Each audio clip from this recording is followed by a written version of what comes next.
అందరికీ మరణాత. తండ్రి కుమార పరిశుద్ధాత్మ నామములో మీ అందరికీ మా శుభములు తెలియజేయుచున్నాము. జీవాహారము అనే అనుదిన కార్యక్రమానికి ప్రేమతో మిమ్మల్ని ఆహ్వానించుచున్నాము. ఈరోజు బైబిల్ గ్రంథము నుంచి వాక్యాన్ని మనం ధ్యానించుకుందాం. ద్వితీయోపదేశ కాండము 30 అధ్యాయము 19 అలాగే 20 వచనం.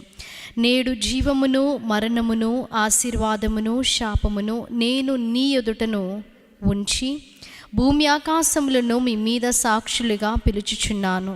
నీ పితరులైన అబ్రహాము, ఇస్సాకు, యాకోబులకు ఆయన ప్రమాణము చేసిన దేశములో మీరు నివసించినట్లు యెహోవాయే నీ ప్రాణమునకును నీ దీర్ఘాయుసుకును మూలమై ఉన్నాడు. కాబట్టి నీవును నీ సంతానమును బ్రతుకుచు నీ ప్రాణమునకు మూలమైన నీ దేవుడైన యెహోవాను ప్రేమించి ఆయన వాక్యమును విని ఆయనను హత్తుకొనున్నట్లు జీవమును కోరుకొనుడి. చూస్ లైఫ్. ఇక్కడ నిర్ణయము తీసుకోవలసిన సమయము వచ్చినప్పుడు ఎటువంటి నిర్ణయము నీవు తీసుకొనిచున్నావు.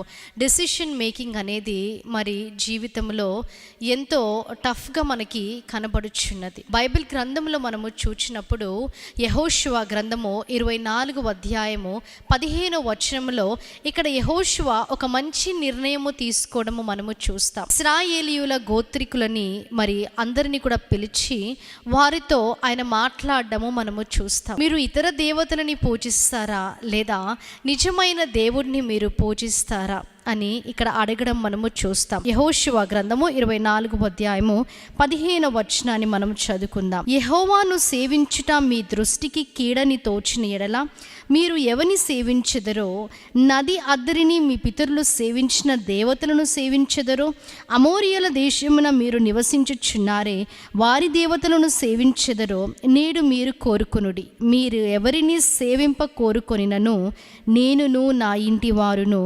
యెహోవాను సేవించదుము అనేను. ఇక్కడ ఆ ఇశ్రాయేలీయులతో యెహోషువ మాట్లాడుచున్నారు.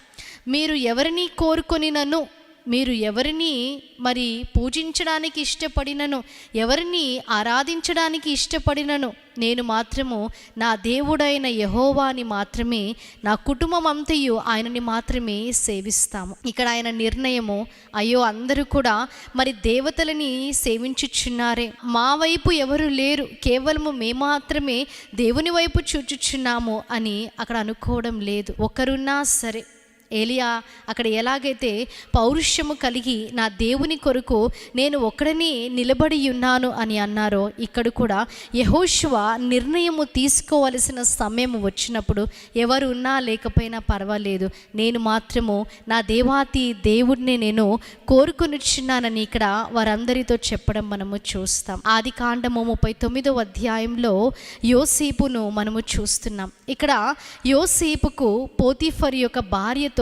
పాపము చేయడానికి అవకాశం ఉంది. అయినప్పటికీ ఇక్కడ ఒక మంచి మాట ఆయన అనుచున్నాడు. ఆది కాండము 39:9 వచనాన్ని మనం చదువుకుందాం. నీవు అతని భార్యవైనందున నిన్ను తప్ప మరి దేనిని నాకు అప్పగింపక ఉండలేదు, కాబట్టి నేనట్లు ఇంత ఘోరమైన దుష్కార్యము చేసి దేవునికి విరోధముగా పాపము కట్టుకొందునని తన యజమానుని భార్యతో అనెను. ఇక్కడ ఆయనకి అవకాశం ఉన్నప్పటికీ, అంటే నిర్ణయము తీసుకోవలసిన సమయం వచ్చినప్పుడు ఆయన ఒక మంచి నిర్ణయము తీసుకున్నాడు. నేను తప్పు చేసి నా దేవుని ఎదుట ఆయనకి విరోధముగా నేను ఏమీయూ చేయనని ఒక మంచి నిర్ణయము తీసుకున్నాడు. ఐగుప్తు దేశంలో ఉన్నాను కదా, నేను మరి ఎలాగైనా జీవించవచ్చు, ఎవరు నన్ను చూడరు అని అనుకోలేదు. కానీ ఆయన నిర్ణయము తీసుకోవలసిన సమయం వచ్చినప్పుడు ఒక మంచి నిర్ణయము తీసుకొని ఆయన పరిశుద్ధతని కాపాడుకున్నాడు. కాబట్టి ద్వితీయోపదేశకాండం మనం చదువుకున్న రీతిగా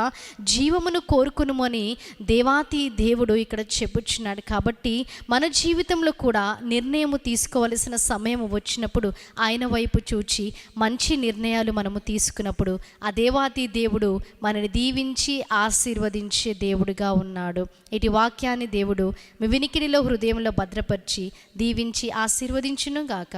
ఆమేన్. ప్రార్థన చేసుకుందాము. పరిశుద్ధుడు పరిశుద్ధుడు పరిశుద్ధుడు అని కోట్ల కొలది దూతలతో అనునిత్యము స్తుతింపబడుచున్న మా గొప్ప దేవ, మీకు స్తుతులు స్తోత్రాలు వందనాలు. అవును తండ్రి, ద్వితీయోపదేశ కాండము నుంచి మీరు మాతో మాట్లాడి ఉన్నారు. జీవమును కోరుకునుము అని మీరు వాక్యము ద్వారా తెలియచేసి ఉన్నారు. అవును తండ్రి, యెహోషువ ఎలాగైతే దేవా ఇశ్రాయేలీయుల వారు ఎవరిని కోరుకున్నప్పటికీ నేను నా కుటుంబము మాత్రము యెహోవా దేవుని మాత్రమే కోరుకుంటాము, ఆయనను మాత్రమే సేవిస్తామని ఎలాంటి మంచి నిర్ణయం అయితే తీసుకున్నాడో, దేవా యోసేపు ఎలాగైతే తన పరిశుద్ధతని కాపాడుకొని ఎటువంటి మంచి నిర్ణయము తీసుకున్నాడో, దేవా ఈరోజు వాక్యము విన్నవారందరినీ కూడా మీరు దీవించి ఆశీర్వదించి దేవా వారు నిర్ణయం తీసుకోవలసిన సమయం వచ్చినప్పుడు మీ వైపు చూచి మంచి నిర్ణయం తీసుకునేలాగున మీరే వారికి సహాయము చేయండి. అతి త్వరగా మేఘారుడై వచ్చుచున్న క్రీస్తుయేసు నామములో